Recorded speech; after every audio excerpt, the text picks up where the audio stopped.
Hello kids, welcome to math session. We are doing chapter direct and inverse proportion. So in today's session we are going to do the second part of the exercise which we have started in the previous session.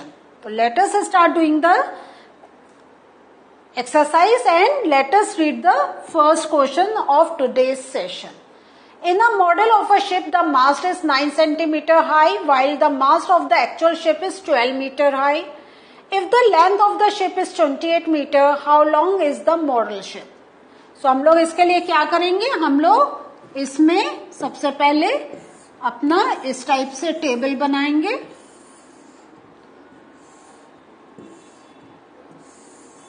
Clearly लिखेंगे क्या, अब हम क्या ले रहे हैं, हमें मास्ट का लेना है. सो मास्ट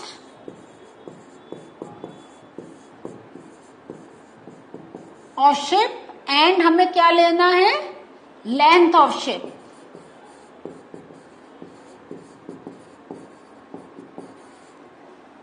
सो अब अगर हम देखें तो एक्चुअल शिप का जो है, तो मास्ट ऑफ द एक्चुअल शिप कितना है, 12 मीटर हाई है और जो एक्चुअल शिप की लेंथ है डेट इज 28 मीटर. ठीक है, अब क्या हमें करना है, हमें क्या फाइंड आउट करना है. In a model of a ship the mast is 9 centimetre. ठीक है, so in this is metre. ठीक है, not centimetre. So mast is 9 metre. अब हमें क्या निकालना है, हमें इसका जो मॉडल शिप है उसका हमें लेंथ फाइंड आउट करनी है. सो इक्वेशन क्या बन गई, 12/28 is equal to 9/x.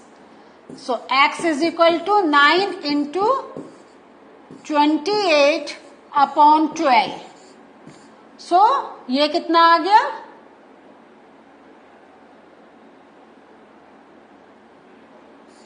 4 3s are 12, 4 7s are 28, 3 3s are 9. तो आ गया हमारा 21 मीटर. क्लियर. नेक्स्ट क्वेश्चन है हमारा, suppose 2 kg of sugar contains 9 into 10 raised to the power 6 crystals. How many sugar crystals are there in 5 kg of sugar and 1.2 kg of sugar? So आपको again ये बहुत easy होता अगर आप ऐसे chart अपना बना लें. सो 2 kg of sugar contains 9 into 10 raised to the power 6. How many sugar crystals are there in 5 kg? ठीक है, सो हमारे पास 2 क्वांटिटीज क्या हैं. So weight of the sugar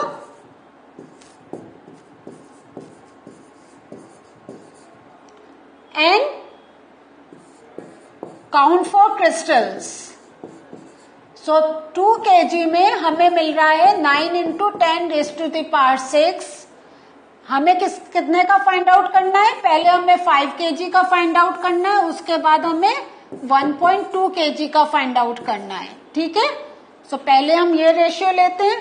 तो 2/9 into 10 raised to the power 6 is equal to 5/x. तो x is equal to 5 into 9 into 10 raise to the power 6/2. So आपका देखें तो ये आ गया 2.5. सो 9 5s are 45, carry 4, 9 2s are 18 और 4 22. सो इसमें हमारा आ गया कितना, 22.5 into 10 raise to the power 6. लेकिन इसमें we need to pay one attention, ये जो है this is not the standard value. जब भी हम पावर्स में लिखते हैं we need to pay attention on the standard value. And this you have learn कि द जो स्टैंडर्ड वैल्यू होती है it should be between 1 and 10. तो ये हमारा 22 ज्यादा जा रहा है, तो हम इस वैल्यू को लिख सकते हैं 2.25 into 10 raise to the power 7. हमने एक डेसिमल प्लेस शिफ्ट करा तो उधर एक हमने 0 इंक्रीज कर दिया। ठीक है, तो ये हमारा यहाँ पे दिस इज द आंसर। ठीक है, actual the answer is this. इसी वे में with the same method you are going to calculate for 1.2। So can you calculate now? बस आप क्या करेंगे, 2/9 into 10 raised to the power 6 is equal to 1.2 upon x, and you can do the calculation. So please do try, and after doing it you can check the answer.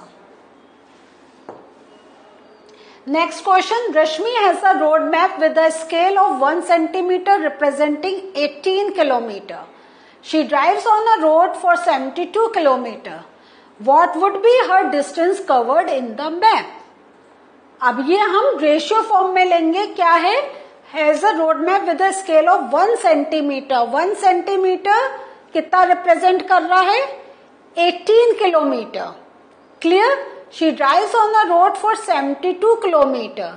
What would be her distance covered in the map? तो आपको map का निकालना है। तो हमें जो ratio मिल रहा है वो मिल रहा है 1:72।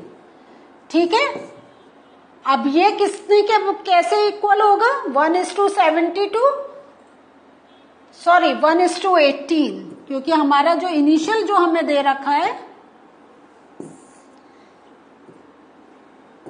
ये हम जब क्वेश्चन पढ़ते हैं हमें ध्यान देना चाहिए। तो ये रेशियो जा रहा है 1:18 किलोमीटर। ठीक है, सो अब कितना हमारा होगा जो हमें 72 किलोमीटर शो करने के लिए मैप में कितना हमें centimetre we have to show. So this means हो गया 1/18 is equal to x/72। So this means 72/18 is equal to x। So 18 4 कितना होता है 72, तो मीन्स 4 सेंटीमीटर शो करेगा आपका 72 kilometre. Is this thing clear? तो जो हमने क्या देखा है कि 1 सेंटीमीटर को, सॉरी 18 किलोमीटर को 1 सेंटीमीटर शो कर रहा है। और इस वे में भी यू कैन चेक कि 18 और 72 का is there any relation? This is the 4 times value, है ना। 18 का 4 times value is 72 kilometre. So इसका मतलब है जो हमारा ये मेजरमेंट इन सेंटीमीटर जा रहा है, that will also be 4 times. और इस टाइप से हमने अपना आंसर चेक कर लिया, और इस टाइप से हमने अपना आंसर चेक कर लिया कि हमारा आंसर इज ऑल्सो राइट, कि 4 centimetre. A 5 meter 60 centimeter high vertical pole cast a shadow of 3 meter 20 centimeter long. Find at the same time the length of the shadow cast by another pole 10 meter 50 centimeter high, the height of the pole which cast a shadow of 5 meter long. So there are 2 parts of for this question. कैसे करेंगे? So क्या करें हम? तो हमारे पास again 2 method है, या तो हम रेशियो लें या हम चार्ट बना ले। तो इस क्वेश्चन में हम चार्ट बना लेते हैं। ठीक है, so you should be comfortable with both things. क्या है? So height of the pole and the length of the shadow. Height of pole and length of shadow, या शेडोज लेंथ भी कह सकते हैं। क्लियर हुआ? सो हाइट कितनी है 5 मीटर 60 सेंटीमीटर, तो इसको हम क्या कह सकते हैं 5.60 मीटर भी बोल सकते हैं। और ये कितना शेडो का कितना बना रही है 3.20। 3 मीटर 20 सेंटीमीटर को we can write 3.20 metre. Find the at the same time the length of the shadow cast by another pole, और वो पोल की क्या लेंथ है 10.50, और आपको शेडो लेंथ निकालनी है। तो फर्स्ट पार्ट हम लोग कर रहे हैं। सो दिस मीन्स हुआ 5.60 upon 3.20 is equal to 10.50 upon x। तो x will be equal to 10.50 into 3.20 upon 5.60. तो डेसिमल हमारा कैंसिल, 0 कैंसिल, ठीक है। अब हम देखते हैं कितने टाइम्स हम कर सकते हैं। 7 8 जा 56, 7 1 जा 7, 8 9 10, 7 5 जा 35 एंड देन ये आ जाएगा हमारा 8 4 जा 32। तो 3.20 है तो हम 0.4 करके करेंगे एंड 0.40। सो हमारे पास वैल्यू आ रही है 15 इंटू 0.40। तो 15 4 जा कितना होता है 60 और 1 0 ये डेसिमल लगा तो लेंथ ऑफ द शेडो कितनी होगी, इट विल बी 6। ठीक है। So length of the shadow will be 6 metre. The length of pole which cast a shadow of 5 metre long. अब आपका क्या है, the height of a pole which cast a shadow. Now अब आपके पास ये आ गया है, you know you have the value of shadow length and you have to find out the height of the pole. So हमारा relation क्या हो जाएगा, इसमें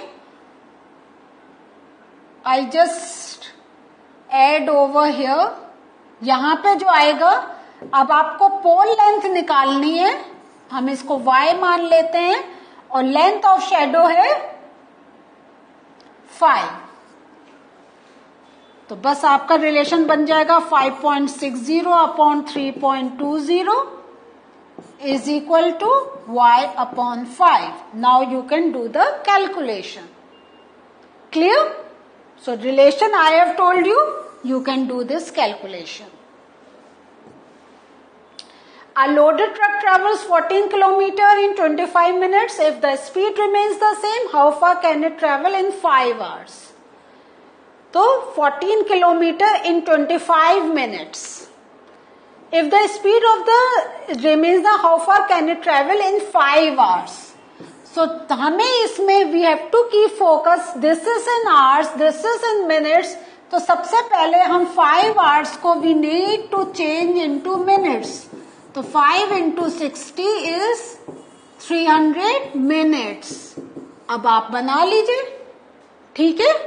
सो हमारा क्या जाएगा, तो रिमेंबर आपको इस टाइप से मेक अ टेबल और इसमें आप लिखें